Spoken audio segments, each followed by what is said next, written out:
बुद्ध हमसे एक प्रश्न पूछते हैं कि भिक्षु जागने वाला कैसे होता है।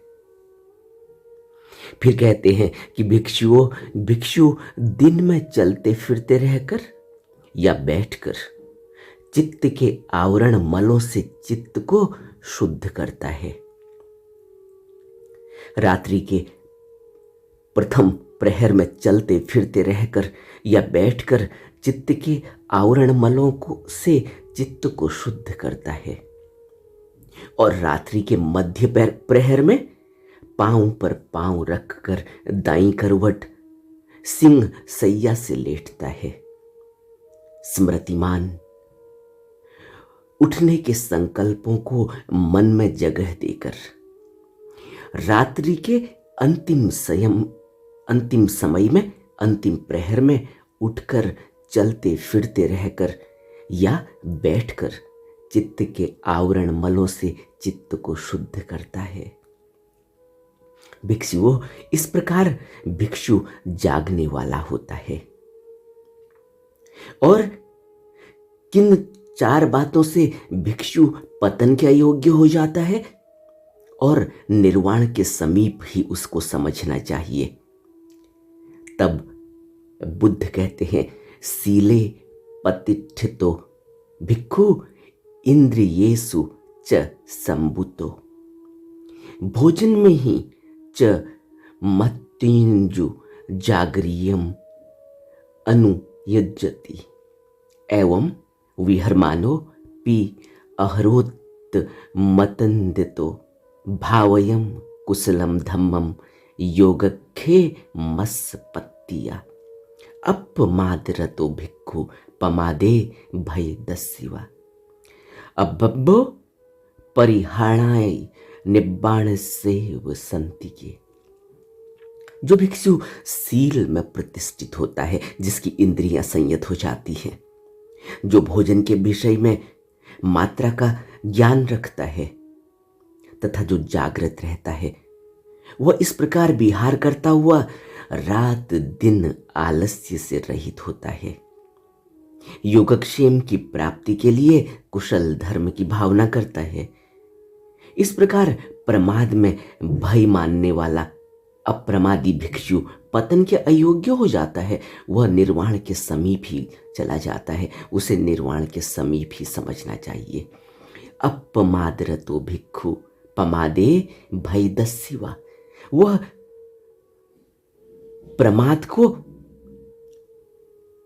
से डरता है। अप्रमादी भिक्षु पतन के अयोग्य हो जाता है। प्रमाद का भय उसको हमेशा रहता है कि कहीं प्रमाद न जीवन में आ जाए। बुद्ध कहते हैं, सीले पतिष्ठितो भिक्खु।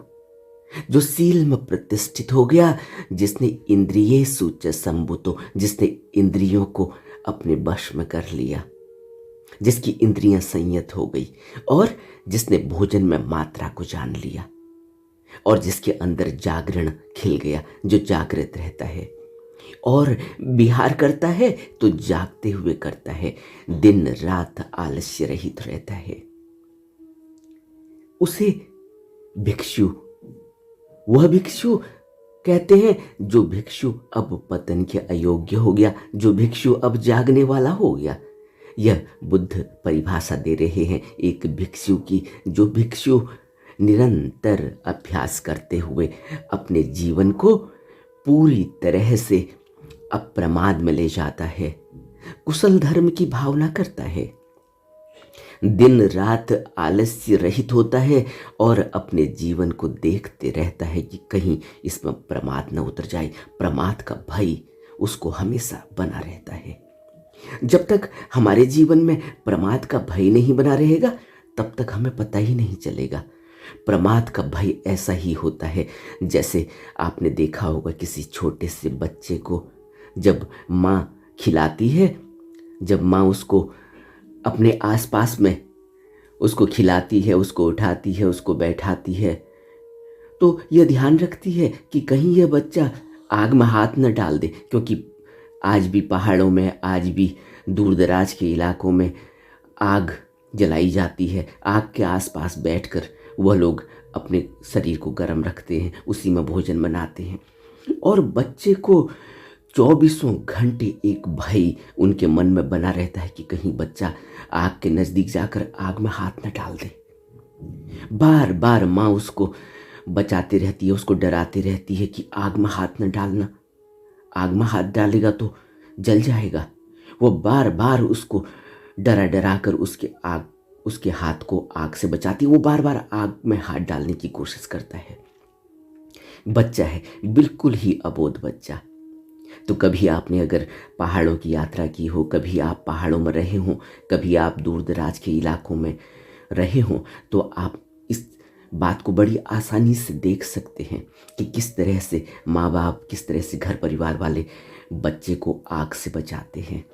क्योंकि आग उनके जीवन का हिस्सा है। उस आग को वो चौबीसों घंटे आग जल ही रहती है उनके घर में, और वो उस आग में ही खाना बनाएंगे, उसी आग में वो बच्चों को दूध गर्म करके देंगे, उसी आग के किनारे बैठकर वो आग को सेकते रहेंगे, उसी आग में वो पानी गर्म करेंगे। लकड़ी जलाकर ही वो अपना जीवन यापन करते हैं। दिन में लकड़ी ढूंढेंगे, घास काट कर लाएंगे, अपने गाय भैंसों के लिए चारा इकट्ठा करेंगे, खेतों में काम करेंगे। तो पहाड़ी इलाके का जीवन बिल्कुल ही अलग है। वहाँ हम बड़ी आसानी से देख सकते हैं कि किस तरह से भय में एक छोटे से बच्चे को रखा जाता है, और माँ बाप भी इतने भय में रहते हैं। यह भय कौन सा है? यह भय यह है कि कहीं बच्चा आग में हाथ न डाल दे। इसी तरह से एक भिक्षु होता है, चौबीसों घंटे उसके अंदर एक भाव, एक भय बैठा ही रहता है कि कहीं वो प्रमाद में न चला जाए। इसी को बुद्ध कह रहे हैं कि यह अपमाद रतो भिक्खु, अपमाद रतो भिक्खु, पमादे भय दस्यवा। प्रमाद का भय सताता है उसको कि कहीं फिर प्रमाद जीवन में ना आ जाए। इतना भिक्षु अपने मन को चौबीसों घंटे निगरानी में रखता है, प्रमाद से निगरानी में रखता है। तब बुद्ध यह घोषणा करते हैं कि एक भिक्षु, ऐसा भिक्षु निर्वाण के समीप ही समझना चाहिए उसको। फिर बुद्ध आगे कहते हैं कि भिक्षुओं, जिस भिक्षु ने सब मिथ्या धारणाओं को त्याग दिया रहता है। कौन सी मिथ्या धारणाओं को? कि उसके सारे मिथ्या धारणाएं, सारे बाहर के दिखावे, सारे झूठ, सारी कुरीतियां, सारे रीति रिवाज, सारा जो भी वो बाहरी आंखों से सिर्फ धारणा बनाकर देखता है, धारणा बनाकर मन में रखता है, जिसका उसे कोई कभी आभास नहीं हुआ, जिसका कभी उसको कोई उसके जीवन में, उसको अभ्यास के दौरान में कभी भी उसका कोई एक्सपीरियंस नहीं है, कोई अनुभव नहीं है। वो ऐसी धारणाओं को, समस्त धारणाओं को गिरा देता है। जैसे कभी हमने पिछली वीडियो में बात करी थी कि एक आदमी ब्राह्मणवाद में फंसा हुआ है, एक आदमी पाली कौन अच्छा बोलता है यहाँ फंसा हुआ है, एक आदमी कौन किस मजहब का है, क्या बोल रहा है, उसमें फंसा हुआ है। तो यह सब धारणाएं हैं। इन मिथ्या धारणाओं में मनुष्य अपना जीवन बर्बाद करके यहाँ से चला जाता है। यह समस्त धारणाएं हैं कि किसने बड़ा घर बना लिया, कौन कितना खुश होगा, कौन बड़ी गाड़ी में चल रहा है तो वो ज़्यादा खुश होगा, किसने क्या पहन लिया तो वो ज़्यादा खुश होगा, किसने कितना जेवर पहन रखा है तो वो खुश होगा। ये मिथ्या धारणाएं, किसके पास कितने ज़्यादा पैसे हैं तो वो खुश होगा। बुद्ध कहते हैं कि भिक्षु इन सब धारणाओं को गिरा देता है। किसके कपड़े अच्छे हैं, कौन साधु की तरह दिख रहा है, कौन असाधु की तरह दिख रहा है, कौन शराब पी रहा है, कौन मांस खा रहा है, किससे घृणा करनी चाहिए, किससे प्यार करना चाहिए, किससे नफरत करनी चाहिए, किससे क्या करना चाहिए। बुद्ध के भिक्षु को, बुद्ध पुरुषों के भिक्षु को या किसी गुरु के भिक्षु को कोई लेना देना नहीं इन धारणाओं से कि कौन मंदिर गया, कौन नहीं गया, किसने पूजा की, किसने नहीं की, कौन किस तरह से इबादत करता है, कौन किस तरह से अपने रिचुअल्स को फॉलो करता है, कौन अच्छा है, कौन बुरा है, कौन इस देश का है, कौन उस देश का है, कौन कैसा दिखता है, कौन पतला है, कौन मोटा है। भिक्षु को इन बातों से कोई लेना देना नहीं। भिक्षु तो 24 घंटे अपनी निगरानी रखता है। तो इस बात को हमें बहुत गहरे में मन में बैठा लेना चाहिए कि ये मिथ्या धारणाएं जितनी जल्दी निकल जाएंगी उतनी ही जल्दी हमारे जीवन से प्रमाद चला जाएगा। और जैसे ही मिथ्या धारणाओं का त्याग हो जाता है तो बुद्ध कहते हैं कि ऐसा भिक्षु ही त्यागी होता है, समस्त वासनाओं का त्यागी हो जाता है, उसके कायी संस्कार शांत हो जाते हैं, वह प्रतिलीन समाधि में रहता है, वह समाधि प्राप्त कर लेता है। भिक्षु 4 मिथ्या धारणाओं का त्यागी कैसे होता है? यह बुद्ध हमसे प्रश्न पूछते हैं कि भिक्षु कैसे 4 मिथ्या धारणाओं का त्यागी होता है एक भिक्षु? फिर उत्तर देते हैं कि भिक्षु अनेक श्रमण ब्राह्मणों की जो अनेक प्रकार की मिथ्या धारणाएं हैं, जैसे यह लोक शाश्वत है या अशाश्वत है, यह लोक शांत है या यह लोक अनंत है, जो शरीर है वही जीव है या शरीर अन्य है या जीव अन्य है, तथागत मरणांतर रहते हैं या मरणांतर के उपरांत नहीं रहते, तथागत मरणांतर रहते हैं और नहीं भी रहते, तथागत मरणांतर न रहते हैं और न नहीं रहते हैं। उसकी ये सब धारणाएं नष्ट हो गई रहती हैं, निकल गई रहती हैं। उसको कोई लेना देना नहीं कि आत्मा है नहीं है क्या नहीं है, कौन मरने के बाद रहेगा नहीं रहेगा, मरने के बाद कहाँ जाएंगे, मरने के बाद तथागत कहाँ रहते हैं, मरने के बाद वो रहते भी हैं नहीं रहते हैं, यह लोक किसने बनाया, यह संसार किसने बनाया, यह संसार ऐसे ही बना रहेगा, चलता रहेगा नहीं चलता रहेगा। यह समस्त बातों को बुद्ध कहते हैं कि जिस भिक्षु की यह समस्त मिथ्या धारणाएं निकल चुकी होती हैं वो इनकी बात नहीं करता, उसको कोई लेना देना नहीं। इस प्रकार भिक्षु मिथ्या धारणाओं का त्यागी हो जाता है। फिर बुद्ध आगे हमसे प्रश्न करते हैं कि भिक्षु कैसे सब ऐषणाओं का त्यागी होता है। भिक्षु की कामेष्णा प्रहीण हो जाती है। कैसे प्रहीण हो जाती है? भवेष्णा प्रहीण हो जाती है, ब्रह्मचर्येष्णा शांत हो जाती है। इस प्रकार भिक्षु सभी ऐषणाओं का त्यागी हो जाता है, उसकी कोई वासनाएं नहीं रहती, उसकी समस्त वासनाएं गिर जाती हैं। फिर बुद्ध कहते हैं कि भिक्षु कैसे कायी संस्कार उसके शांत होते हैं। फिर बुद्ध हमें उत्तर देते हैं कि भिक्षु के सुख और दुख का प्रहाण हो जाने पर सौमनस्य तथा दौर्मनस्य भावों का पहले ही अस्त हुए रहने पर अदुख रूप असुख रूप उपेक्षा स्मृति युक्त या परिशुद्ध चतुर्थ ध्यान को प्राप्त करके विहार करता है।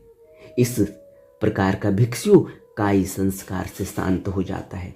कौन सा भिक्षु? जिसके सुख और दुख सब प्रहीण हो गए, जिसको कोई लेना देना नहीं कि क्या सुख है क्या दुख है, वो सुख दुख से ऊपर उठ गया। क्योंकि कायी संस्कार होता है ना काया में, तो तब सुख और दुख कि यह सुख यह पालूंगा तो सुखी हो जाऊंगा, यह खा लूंगा तो सुखी हो जाऊंगा, यह नहीं मिलेगा तो दुखी हो जाऊंगा, ये काया के संस्कार हैं, यह शरीर से जुड़े हुए हैं। तो बुद्ध कहते हैं कि भिक्षु के यह सभी सुख दुख प्रहीण हो चुके होते हैं, वह भिक्षु होता है।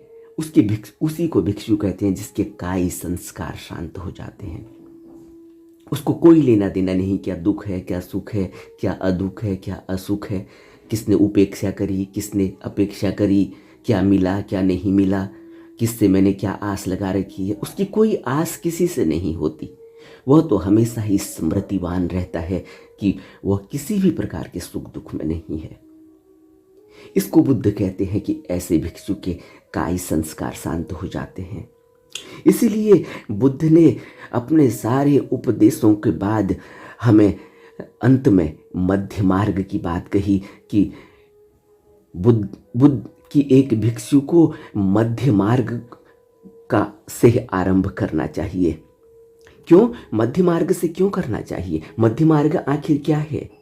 बुद्ध कहते हैं कि मनुष्य का मन अतियों में डोलता है।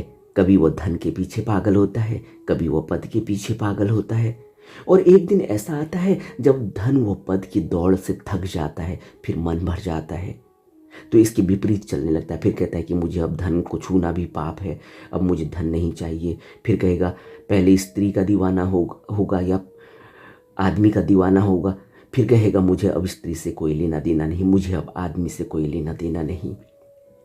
पहले नंगे पाँव कहीं यात्रा करेगा, लंबी लंबी दाढ़ी रख लेगा, लंबी लंबी जटाएं रख लेगा, नंगे पाँव पहाड़ों पर जाके, हिमालय में जाकर ध्यान लगाएगा, प्रभु के मिलन की प्यास जगी होगी, फिर उसका उल्टा करेगा, फिर कहेगा कि अब कुछ नहीं हो रहा, तो तपस्या को उल्टे तरीके से करते हैं।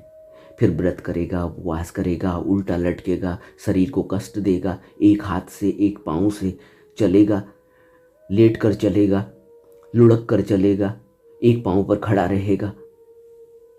तो कभी इतना खा लेगा जिसकी हद नहीं, और फिर एक वक्त आएगा कहेगा अब उपवास करूंगा, अब कुछ नहीं खाऊंगा।